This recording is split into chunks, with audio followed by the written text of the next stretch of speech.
오늘 저희들에게 주시는 하나님 말씀, 요한복음 4장 20절부터 26절까지의 말씀입니다. 구원자 생수 세 번째 말씀 전하도록 하겠습니다. 요한복음 4장 20절부터 26절까지의 말씀 제가 읽어드립니다. 우리 조상은 이 산에서 예배를 드렸는데 선생님네 사람들은 예배 드려야 할 곳이 예루살렘에 있다고 합니다. 예수께서 말씀하셨다. 여자여, 내 말을 믿어라. 너희가 아버지께 이 산에서 예배를 드려야 한다거나 예루살렘에서 예배를 드려야 한다거나 하지 않을 때가 올 것이다. 너희는 너희가 알지 못하는 것을 예배하고 우리는 우리가 아는 분을 예배한다. 구원은 유대 사람들에게서 나기 때문이다. 참되게 예배를 드리는 사람들이 영과 진리로 아버지께 예배를 드릴 때가 온다. 지금이 바로 그때이다. 아버지께서는 이렇게 예배를 드리는 사람들을 찾으신다. 하나님은 영이시다. 그러므로 하나님께 예배를 드리는 사람은 영과 진리로 예배를 드려야 한다. 여자가 예수께 말했다. 나는 그리스도라고 하는 메시아가 오실 것을 압니다. 그가 오시면 우리에게 모든 것을 알려주실 것입니다. 예수께서 말씀하셨다. 너에게 말하고 있는 내가 그다. 아멘. 자, 우리가 설교를 시리즈를 하고 있기 때문에 여러분 지난주 계속해서 들은 말씀을 통해서 이 말씀의 흐름을 잘 알고 계시리라 생각합니다. 자, 이 여인은 예수께서 자신의 과거의 5번의 결혼과 동거, 그리고 현재의 동거 생활에 대해 다 알아맞추자 예수님을 하나님의 예언자라고 믿게 되었습니다. 이 여인은 하나님께서 보내신 분이 정말 있다고 믿게 되자 이제 하나님의 존재에 대해서도 확실히 믿게 된 것 같습니다.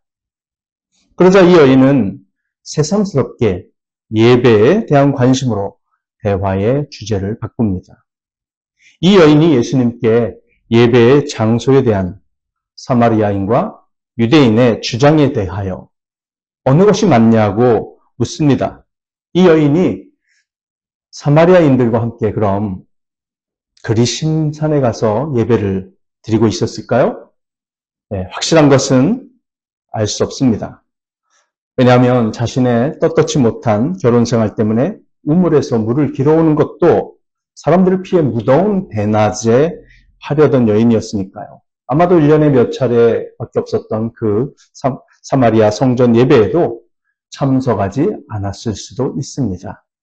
하지만 첫 번째, 두 번째 결혼 생활까지는 다른 사람들처럼 사마리아 성전에 가서 예배를 드렸었을 것으로 추측할 수 있지요. 자, 이 여인의 마음은 그동안 애써 피하려 했던 하나님에게로 향합니다.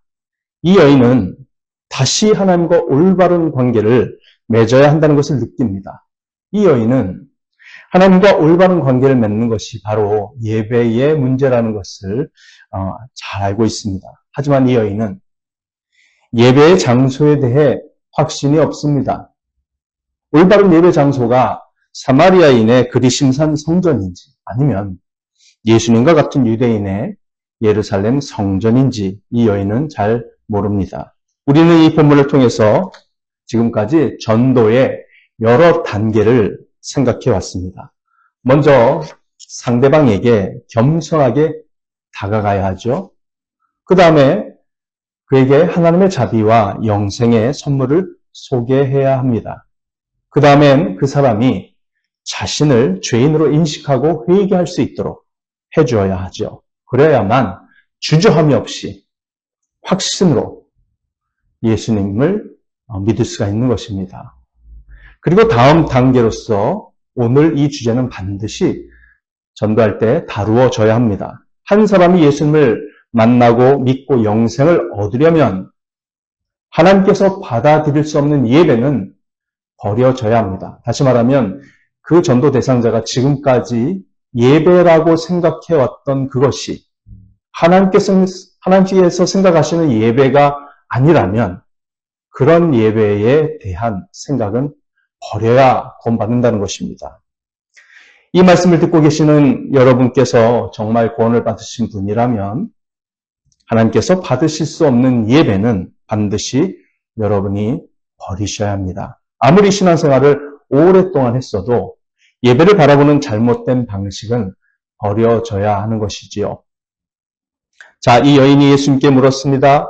예배를 드리러 어디로 가야 합니까? 그리심 성전인가요?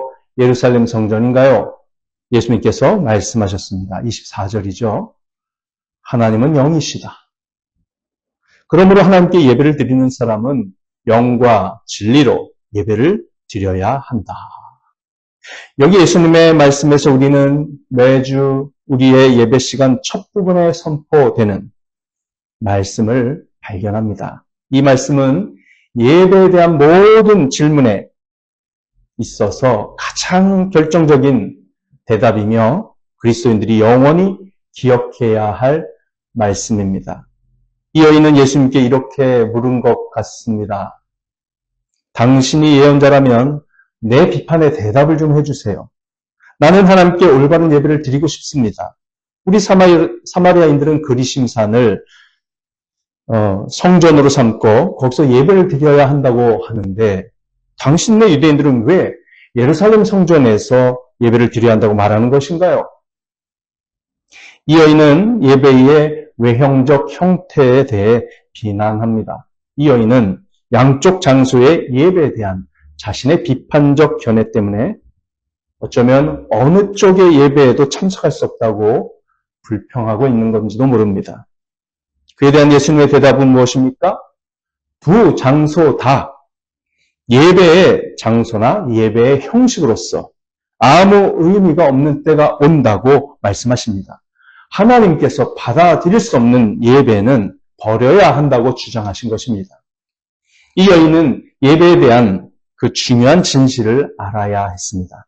저희 설명을 잘 들어보시기 바랍니다. 제가 이 예배에 대한 배경 설명을 드리겠습니다. 그리심산에서 행해지던 사마리아인의 예배는 유대인들의 예배가 타락한 형태였습니다. 그 배경은 이렇습니다. 이전에 설명했듯이 사마리아에는 기원전 722년 이후 아시리아 제국의 여러 지방의 타민족 사람들이 자신의 우상 숭배 신앙을 가지고 와서 정착했습니다. 악한 왕들만 가득했던 북왕국 이스라엘이 멸망당한 후 사마리아에 남은 이스라엘 10개 지파의 백성들은 그 타민족 사람들과 섞여 혼혈이 되었고 7개의 신을 섬기면서 여호와 하나님도 함께 섬겼습니다. 그런데 그 후 남왕국 유다의 베냐민 지파, 유다 지파의 사람들과 다윗 왕의 후손 왕들은 우상 숭배와 불순종으로 인해 하나님께 벌을 받게 되었습니다. 기원전 605년에 남왕국 유다도 결국 바빌론 제국에 의해 거의 망하게 되었고요. 그 당시 많은 사람들이 포로로 잡혀갔습니다. 그것을 1차 포로라고 얘기합니다. 그 1차 포로 때 잡혀갔던 사람들이 바로 그 유명한 다니엘과 세 친구들입니다. 그리고 그로부터 20년 후인 기원전 586년에는 결국 남왕국 유다가 완전히 멸망당해서 거의 모든 백성들이 포로가 되어 바빌론 제국으로 강제 이주를 당했던 것이죠. 솔로몬이 세운 아름다운 성전, 예루살렘 성전도 완전히 파괴되었습니다. 여러분이 잘 아시는 예레미야 예언자가 바로 이 시대에 활동하던 사람입니다. 하나님께서 예레미야 예언자에게 말씀하신 대로 기원전 605년부터 70년이 지나자 하나님께서는 남왕국 유다의 백성들 중에 수만 명을, 그 후손 중에 수만 명을 예루살렘으로 돌려보내셨습니다. 바빌론 제국이 멸망당하여 메데 페르시아 제국이 되었고 페르시아 제국의 고레스 왕이 기원전 535년경에 포로들의 후손들을 예루살렘으로 다시 돌려보내준 것이죠. 또 고레스 왕은 예루살렘 성전을 재건하도록 나라의 기금과 또 그 성전 건축 관리자를 예루살렘에 함께 보내주었습니다. 그 시기에 쓰여진 성경이 바로 에스라서, 느헤미야서입니다. 느헤미야는 예루살렘 성벽과 성전을 재건하는 데 힘을 쏟은 믿음의 사람이었습니다. 그런데 이미 사마리아에는 느헤미야가 도착하기 200년 전부터 정착해 살아왔던 사람들이 있었지요. 네, 7개의 신과 여호와 하나님을 함께 섬기던 사마리아 사람들입니다. 그때 그 사마리아의 지도자 중 한 명이자 느헤미야의 성전 재건을 방해한 원수, 이스라엘의 적이 바로 산발랏이라는 이름의 사람입니다. 느헤미야와 함께 예루살렘에 온 사람들 중에는 예루살렘 성전의 재건과 예배의 회복을 위해서 당연히 제사장들과 레위인들이 함께 포함되어 있었습니다. 그런데 그 중에 한 제사장이 느헤미야의 원수 적이자 사마리아인인 그 산발랏과 사돈 관계를 맺습니다. 제사장의 딸과 산발랏의 아들이 결혼을 한 것이지요. 그렇게 하나님을 배신한 유대인 제사장은 사마리아의 그리심산에 따로 성전을 세웠던 것입니다. 그때부터 그리심 성전에서도 예배가 정식으로 드려지게 되었습니다. 그것은 거짓 종교였죠. 그 제사장은 그 이후 기록된 여러 성경들을 인정하지 않았습니다. 심지어 여호수아서, 사사기, 룻기, 사무엘상하, 시편, 잠언, 이사야서 같은 성경들을 다 빼버리고 모세오경만 하나님 말씀으로 인정했습니다. 왜냐하면 방금 나열한 이 성경들은요, 예루살렘이 하나님께서 정하신 예배 장소로서 성전이 세워지는 그 과정과 예배의 모습을 다 담고 있기 때문이었습니다. 이 타락한 사마리아의 종교는 그 예루살렘과는 확실하게 선을 긋고자 했기 때문에 모세오경만을 성경으로 인정하게 된 것입니다. 다시 예수님과 대화하던 이 여인의 이야기로 돌아가겠습니다. 이 여인은 회개하고 싶어 하지만 어디로 가야 할까요? 삶을 바로잡고 싶지만 어디로 가야 할까요? 그리심산이나 예루살렘의 성전에 가서 그곳의 제사장들이 자신을 대신하여 제물을 바치게 해야 할까요? 어떻게 마음의 평화를 찾고 하나님께 용서를 받을 수 있을까요? 죄인들은 본능적으로 신앙을 외적인 종교의 형식에서 찾는 경향이 있습니다. 많은 사람들이 이 시점에서 잘못된 선택을 하기 쉬워요. 죄책감을 해결하고 하나님을 만나며 예배를 드리기 위해 예수님이 아닌 다른 형태의 예배, 외형적인 종교를 선택하곤 합니다. 죄인들은 자신이 갈 곳이 로마 가톨릭 교회인지, 장로교회인지, 감리교회인지, 순복음교회인지, 아니면 불교나 신사나 이슬람교 혹은 점을 치는 무당인지를 스스로에게 묻습니다. 그것이 그들이 아는 전부이기 때문입니다. 그렇게 외형적인 종교와 예배의 형태만을 찾을 때에 그들의 마음은 결코 변화된 적이 없습니다. 그들은 하나님이 주시는 복음의 생명을 결코 알지 못합니다. 참된 예배를 드리고 하나님을 만나기 위해 이 여인은 무엇을 해야 할까요? 이 여인은 자신이 가진 종교에 대한 오해들을 버려야 했습니다. 여자여 내 말을 믿으라, 나를 믿으라. 그것이 핵심입니다. 예수님이 지금 하시는 말씀을 믿어야만 참된 예배를 드릴 수 있고 하나님을 만날 수 있다는 것입니다. 21절입니다. 여자여 내 말을 믿어라. 너희가 아버지께 이 산에서 예배를 드려야 한다거나 예루살렘에서 예배를 드려야 한다거나 하지 않을 때가 올 것이다. 아멘. 예수님께서 이 말씀을 하신 것은 예언입니다. 예언. 이 말씀을 하신 지 약 40년 후인 기원 후 70년에 이 말씀이 성취되었습니다. 로마 제국의 정예 군대는 기원 후 66년경부터 시작된 유대인들의 반란을 진압하러 오게 되었는데요. 그 반란이 수년간 이어졌어요.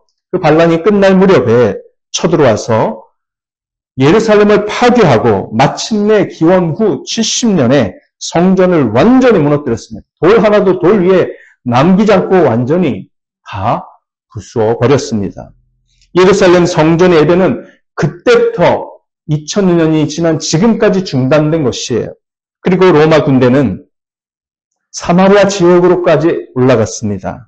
그들은 그리심산에 도착했고 역사 기록에 따르면 그들은 칼을 빼들고 그리심산에서 수천 명의 사마리아인들을 박살하며 그 그리심산 성전에서의 예배도 종식시키고 말았습니다.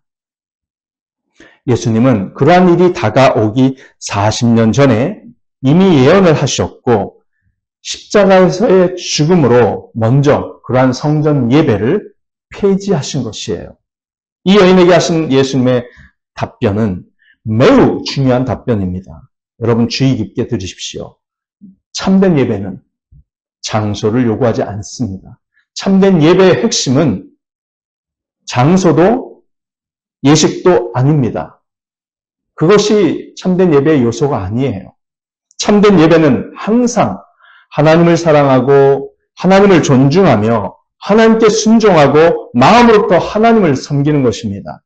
예배는 예식으로 시작하지만 반드시 삶으로까지 이어지게 되어 있습니다. 하나님을 경배한다는 것은 삶 속에서 하나님을 사랑하고 하나님을 존중하며 하나님께 순종하는 것입니다. 순종의 삶이 빠진 예배는 종교의식에 불과합니다. 주일 예배를 드리고 나서 일주일 동안 하나님과 상관없이 사는 것을 하나님께 경배하는 삶이라고 할 수는 없는 것이죠. 그 다음 예수님은 말씀하십니다. 22절입니다. 너희는 너희가 알지 못하는 것을 예배하고 우리는 우리가 아는 분을 예배한다. 구원은 유대 사람들에게서 나기 때문이다. 아멘. 예수님은 이 말씀을 통해서 사마리아인들의 종교를 비판하셨습니다. 성경은 유대인에게 주어졌고 구원자 메시아는 이스라엘을 통해 오신다는 뜻입니다. 성경과 구원자는 유대인만을 위한 것은 아니지만 하나님께서는 성경과 구원자가 유대인을 통해서 주어지도록 섭리하셨습니다. 예수님 당시에는 유대인만이 구약 성경, 즉 진리를 가졌습니다. 그래서 유대인들은 진리를 알았고 그 알고 있는 진리에 바탕하여서 예배를 드렸습니다. 그런데 이건 유대교를 칭찬하는 말은 결코 아닙니다. 예수님이 이제까지 성경에서 보여준 모든 신약성경의 내용을 보면 예수님은 당시의 유대교가 하나님의 뜻을 배신했고 그렇기 때문에 예수님께서도 반복해서 그것을 비판하시는 그런 모습을 충분히 보여주기 때문에 그렇습니다. 그럼에도 불구하고 하나님은 유대인들에게 진리를 맡기셨고 그 유대인들을 통해 구원자 메시아이신 예수님이 탄생하시도록 하셨습니다. 그러니 유대인이 사마리아인보다 그런 면에서는 우위에 있습니다. 예수님은 결코 바리새인들과 율법학자들과 제사장들이 만들어낸 당시 예루살렘 성전 중심의 유대교를 인정하지 않으셨어요. 그들 역시 타락한 종교이고 하나님의 말씀을 배신한 자들입니다. 그들은 온전한 구약 성경을 가지고 있으면서도 그 성경을 통해 하나님께서 보내시기로 약속한 구원자, 하나님의 아들 예수님을 믿지 않았습니다. 그것은 불순종 중에서도 가장 심각하고 악의적인 불순종입니다. 아무리 유대교를 믿던 바리새인들이 구약 성경의 말씀대로 제사를 드리고 철저하게 율법을 지킨다고 해도 예수님을 구원자와 하나님의 아들로 믿지 않으면 그들은 구원을 받을 수가 없습니다. 바리새인이었던 사도 바울은 예수님을 믿고 바리새인의 삶을 버렸기 때문에 구원을 받았습니다. 사도 바울은 예수님을 믿고 나서 바리새인보다 더 하나님을 사랑하고 더 순수한 믿음을 갖게 되었습니다. 그는 이전과 비교할 수 없을 정도로 하나님의 뜻에 순종하는 삶을 살게 되었습니다. 왜냐하면 예수님을 믿고 성령을 받았기 때문입니다. 예수님을 믿고 나서 바울은 비로소 진리를 알게 되었기 때문입니다. 그러고 나서 유대인이었던 바울은 나머지 유대인들인 예수님의 12 제자, 사도들과 더불어서 신약 성경을 기록하는 데에 하나님께 쓰임을 받았습니다. 이처럼 구원은 유대인이신 예수님으로부터 와서 유대인인 바울과 사도들을 통해 전해진 것이에요. 그래서 구원은 유대 사람들에게서 난다는 예수님의 말씀은 정확합니다. 그런 다음 예수님께서 이 여인에게 예배에 대해 결정적인 말씀을 주셨습니다. 그것이 무엇입니까? 23절, 24절입니다. 참되게 예배를 드리는 사람들이 영과 진리로 아버지께 예배를 드릴 때가 온다. 지금이 바로 그때이다. 아버지께서는 이렇게 예배를 드리는 사람들을 찾으신다.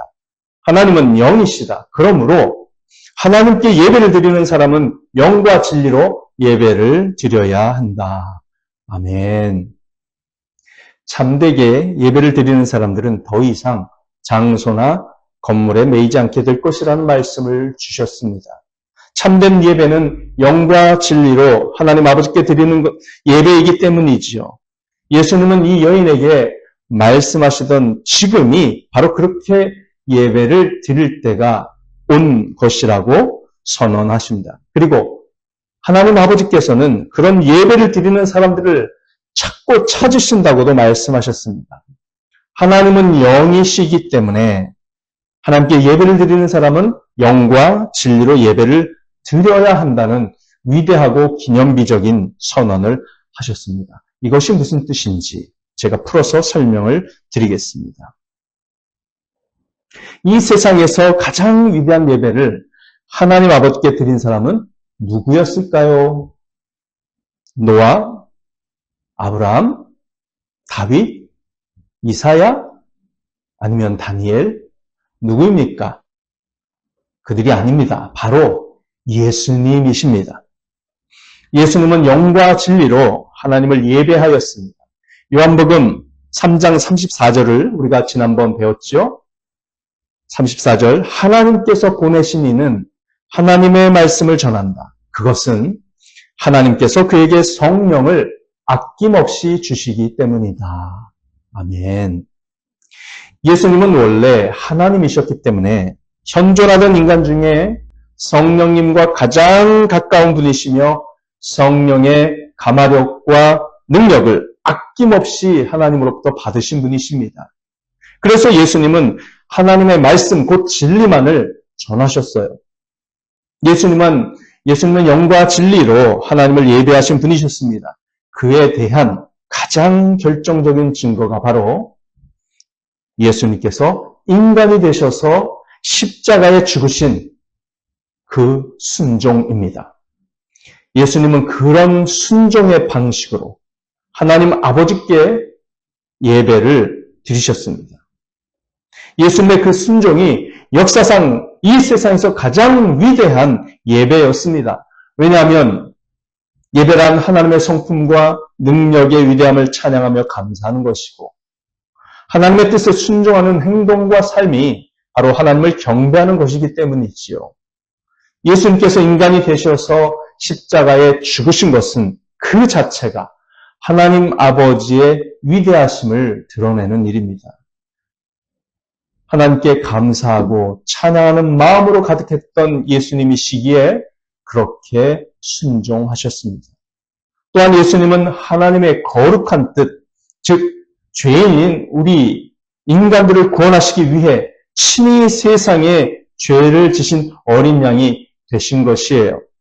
구약성경의 제사에 나오는 어린 양처럼 예수님은 자신을 하나님께 제물로 드리셨습니다. 그것이 가장 위대한 예배입니다.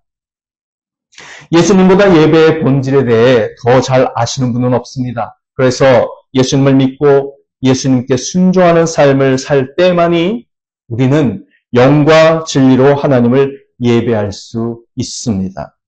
예수님을 믿을 때만이 하나님을 알고 믿고 만날 수 있으며 하나님께서 보내주시는 성령을 받을 수 있습니다. 성령도 하나님이시며 우리는 예수님을 믿어야만 하나님을 모시고 살 수 있는 것이죠. 성령을 모시는 것이 곧 하나님을 모시는 것이기 때문에요. 예수님을 믿고 성령을 받지 않은 사람은 그 어떤 형태의 건물이나 예배, 예식에 참여하더라도 하나님께서 받으시는 예배를 드릴 수 없다는 것을 여러분은 기억하시기 바랍니다. 예수님을 믿고 성령을 받는 것이 영으로 예배를 드리는 것입니다. 그 다음 예수님을 믿고 순종하는 것이 바로 진리로 예배 드리는 것입니다. 왜냐하면 구약 성경이라는 진리가 예수님을 믿어야 한다고 가르치기 때문입니다. 하나님의 뜻인 진리대로 믿고 순종하는 삶, 그것이 바로 진리로 예배 드리는 삶입니다. 영과 진리로 예배 드리는 것의 가장 아름답고 위대한 모범이 바로 예수님께서 인간이 되어 십자가에 죽으신 것입니다. 저와 여러분이 영과 진리로 예배를 드리려면 예수님의 모범을 따라야 해요. 가장 위대한 예배자이신 예수님을 마음의 구세주와 주님으로 모시고 그 죄 용서의 사랑과 구원의 지혜와 은혜에 대해 하나님께 찬양하며 순종의 삶을 결단하는 것이 참된 예배의 시작입니다. 그 다음 하나님께서 받으시는 예배자가 되려면 예수님처럼 우리도 다른 사람의 구원을 위해서 겸손하게 낮아지고 자신의 권리를 포기해야 하며 십자가의 죽음을 연상할 만한 희생과 고난을 기꺼이 감수해야 합니다. 그러니까 전도를 하기 위해 자신의 돈과 시간을 하나님께 기꺼이 드리고 전도하기 위해 고난과 모욕을 참은 적이 없다면 진정한 예배자가 될 수 없다는 것이 결론입니다. 그래서 사도 바울은 로마서 12장 1절 2절에서 이 위대한 진리를 이렇게 선언하였습니다. 형제자매 여러분, 그러므로 나는 하나님의 자비하심을 힘입어 여러분에게 권합니다. 여러분의 몸을 하나님께서 기뻐하실 거룩한 산 제물로 드리십시오. 이것이 여러분이 드릴 합당한 예배입니다. 여러분은 이 시대의 풍조를 본받지 말고 마음을 새롭게 함으로 변화를 받아서 하나님의 선하시고 기뻐하시고 완전하신 뜻이 무엇인지를 분별하도록 하십시오. 아멘. 여러분, 우리의 몸을 하나님께서 기뻐하실 거룩한 산 제물, 살아있는 제물로 드리는 것이 하나님께 드릴 합당한 뭐라고요? 예배. 그렇습니다. 예배입니다. 참된 예배자가 되기 위해 예수님처럼 우리는 우리의 몸을 하나님께서 기뻐하실 거룩한 제물, 살아있는 제물로 드려야 합니다. 제물로 드려지는 삶을 살기 위해 먼저 우리는 이 여인이 빠졌던 부도덕한 결혼 생활과도 같은 죄를 회개하고 버려야 해요. 하나님보다 돈을 사랑하고 오락과 쾌락을 사랑하는 삶을 버려야 하고요. 이 시대의 풍조와 유행을 따라서 모두가 가는 길로 가려는 유혹을 떨쳐내야 합니다. 그리고 마음을 새롭게 함으로 변화를 받아야 합니다. 마지막으로 하나님의 뜻에 순종하기 위해 우리는 하나님의 선하신 뜻, 기뻐하시는 뜻, 완전하신 뜻이 무엇인지를 성경을 통해 배워야 합니다. 우리는 구약성경과 신약성경을 통해 이미 하나님의 그 뜻이 무엇인지를 배웠습니다. 뭡니까? 하나님을 사랑하고 이웃을 사랑하는 것이죠. 하나님을 사랑하는 사람은 하나님께서 싫어하시는 것을 싫어하고 하나님께서 기뻐하시는 것을 자기도 기뻐합니다. 하나님을 사랑하는 사람은 죄는 미워하고 선을 사랑합니다. 그리고 이웃을 사랑하는 사람은요, 부부관계와 부모 자녀와의 관계에서 자신의 감정과 성격에 충실하기보다는 하나님의 뜻인 성경의 가르침에 충실하려고 노력합니다. 그 사람은 이웃에게 거짓이나 악을 행하지 않고 또 교만하지도 않습니다. 그 사람은 지옥에 가는 이웃을 그냥 내버려 두지 않습니다. 반드시 할 수 있는 대로 더 많은 사람을 구원하기 위해 전도에 힘씁니다. 그것이 이웃사랑의 최고의 방법이죠. 삶 속에서 하나님의 뜻에 순종하지 않고 전도에 열심을 내지 않는 그리스도인은 아직 영과 진리로 예배 드리는 법을 모르는 사람입니다. 우리가 주일 예배와 모리 모임과 새벽 기도와 큐티와 제자 훈련, 전도 훈련을 왜 강조하고 왜 실천할까요? 삶 속에서 하나님께 순종하는 예배, 전도를 통한 참된 순종의 예배를 위해서입니다. 사랑하는 여러분, 저와 여러분은 거룩한 삶이 본업이고요. 우리의 직업과 사업과 가정은 그것을 이루어 드리는 현장이라고 생각하고 살아야 해요. 전도가 본업이고요. 나머지 사업과 직장 생활은 다 부업이고 알바라고 생각하고 살아야 합니다. 그래야만 예수님께서 말씀하신 참된 예배를 드릴 수가 있습니다. 여러분이 원하시는 예배는 무엇이었습니까?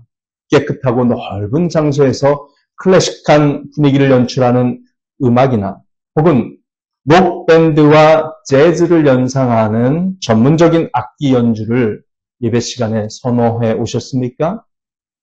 아니면 로마 카톨릭 교회의 미사처럼 화려한 사제의 의복을 입은 자들이 향을 올리고 종을 치며 우아한 성가대에 차분한 노래가 울려 퍼지는 것을 바라셨습니까? 그것도 아니면 모두가 소리를 높여서 울부짖어 기도하는 영적인 황홀경에 고취된 예배를 바라셨습니까?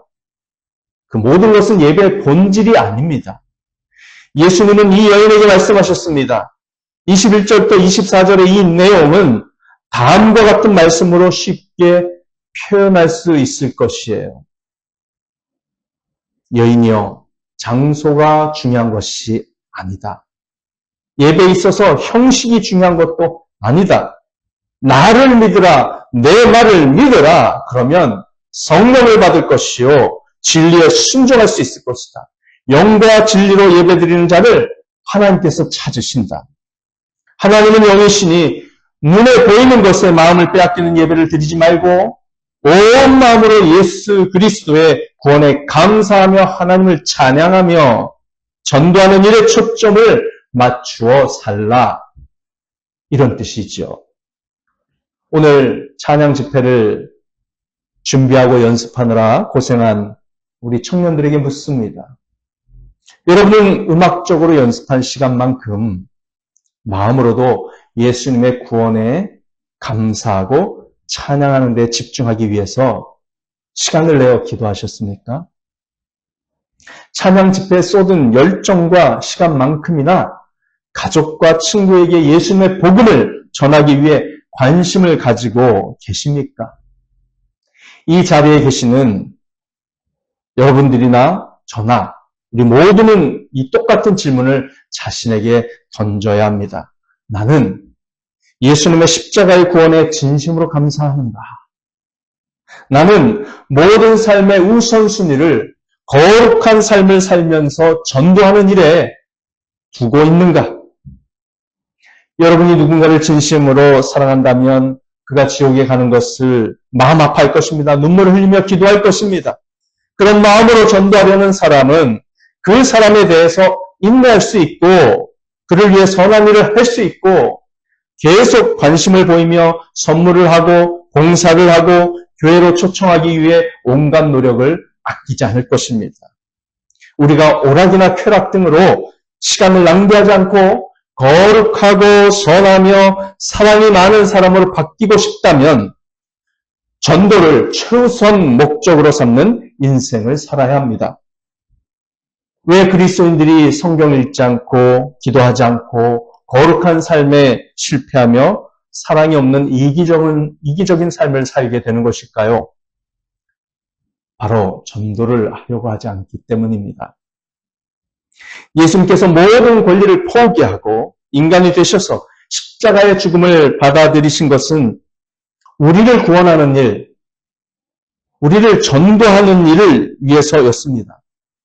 마찬가지로 우리도 전도하는 것을 삶의 최우선 목적으로 삼으면 거룩과 사랑을 우리의 것으로 만들어갈 수 있음을 기억하시기 바랍니다. 자녀를 키워서 그 자녀를 전도하려는 부모는 거룩과 사랑을 몸에 익힐 수 있지만요. 자녀의 구원에 소홀한 부모는 자신의 헛된 삶의 목표와 감정에 충실한 삶을 살다가 자녀를 세상적으로 성공을 시킬 수 있을지는 모르지만 자녀의 구원은 이루지 못할 가능성이 큽니다. 여러분, 예수님께서 이 여인에게 하신 그 말씀인 영과 진리의 예배를 드린다는 것과 예수님의 십자가의 모범, 그리고 우리가 드려야 할 참된 예배의 삶이 이렇게 연결이 되어 있다는 것을 눈치채셨습니까? 복음을 알고 예수님을 만나야만 여러분은 헛된 목적을 추구하는 삶과 각종 쾌락과 죄에 중독된 삶에서 벗어날 수 있습니다. 예수님을 만나야만 하나님께서 기뻐하시는 삶인 전도에 초점을 맞춘 삶을 살 수 있습니다. 여러분이 천국에 가시면 하나님께서 물으실 것입니다. 너는 무엇을 하다가 왔느냐? 여러분의 대답은 무엇입니까? 네, 컴퓨터 게임을 하고 드라마를 밤새 보고 돈을 버는데 악착같이 살고 그 번 돈으로 삶을 여유 있게 즐기며, 그렇지만 남을 위해 봉사한다는 칭찬을 듣고 싶기도 했기 때문에 봉사하며 살았고요. 자녀를 성공시키기 위해 애쓰다가 왔습니다. 라고 대답하지 않게 되기를 간절히 바랍니다. 그런 대답보다는 하나님, 저는 하나님께서 원하시는 대로 예수님께서 모범을 보여주신 대로 저도 전도하는 데에 힘쓰다가 왔습니다. 라고 대답할 수 있기를 바랍니다. 그러면 하나님을 기쁘시게 해드리는 삶의 예배, 거룩한 삶, 사랑을 실천하는 삶은 자연스럽게 따라오는 것이에요. 예수님께서 십자가에 죽으셨을 때 예루살렘 성전에 20여 미터의 휘장과 또한 성소와 지성소 사이를 가로막았던 휘장이, 작은 휘장이 위에서 아래로 찢어진 사건, 여러분 기억하십니까? 그 사건의 의미가 무엇인지 이해하고 계십니까? 그것은 구약시대의 예배 시스템, 예배 체계 전체가 완전히 끝났음을 상징하는 것이었습니다. 그 순간 유대교는 모든 것이 끝났습니다. 예수님께서 성전이므로 더 이상 구약의 성전이 필요 없어졌습니다. 여러분, 이 건물은 예배당이지 성전이 아닙니다. 더 이상 성전이라고 부르면 안 돼요. 성전은 없어졌습니다. 예배 드리는 곳입니다. 우리는 여기서 밥도 먹고 회의도 하지 않습니까? 성전이 아닙니다. 예배를 드리는 다목적 공간입니다. 예수님께서 대제사장이심으로 제사장도 제단도 제사도 다 없어졌습니다. 제사장의 거룩한 옷도 없어졌고 향과 촛불도 없어졌습니다.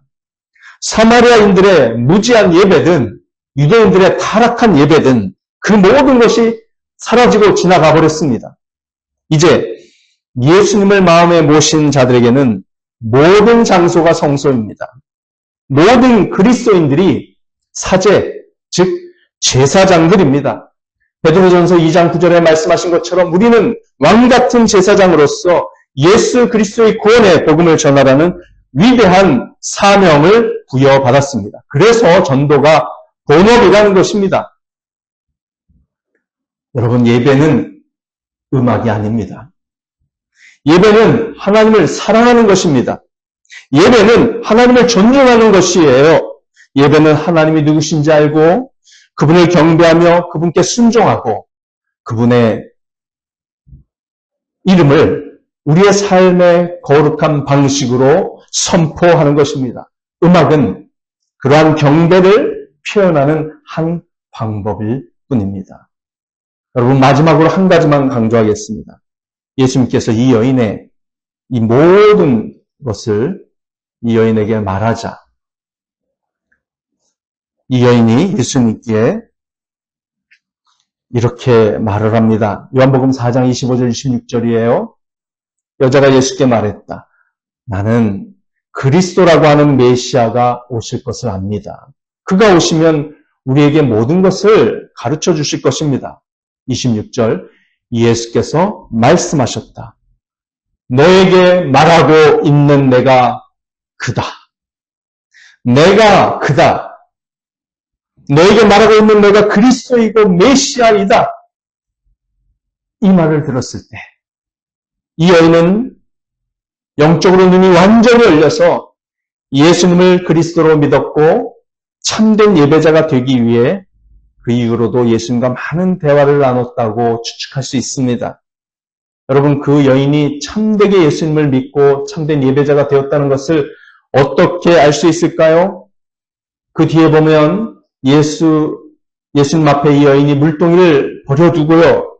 마을로 들어가서 사람들에게 예수님을 믿으라고 전도했기 때문입니다. 자신의 부끄러운 과거와 죄를 예수님께서 다 용서해 주셨다는 것을 그 여인이 진정으로 믿지 않았다면 그처럼 용감한 행동을 할 수가 없는 것이죠. 아무에게도 밝히고 싶지 않고 또 부끄러워서 사람조차 만나고 싶지 않아 했던 그 여인이 사람들에게 먼저 다가가서 내 모든 과거를 다 알고 계시는, 밝히 드러내신 저분이 메시아가 아닐까요? 구원자가 아닐까요? 라면서 사람들에게 예수님을 증거하는 그 모습을 봤을 때 이 여인은 모든 죄가 용서되었고 그 용서를 확신했고 그리고 과거의 죄와 수치로부터 치유되고 해방되었음을 우리에게 확실하게 보여주고 있는 것입니다. 하나님의 용서를 진정으로 경험한 사람만이 전도할 수 있습니다. 그래서 전도하지 않는 것은, 어떤 성도가 전도를 하지 않는 것은 저는 세 가지로 생각합니다.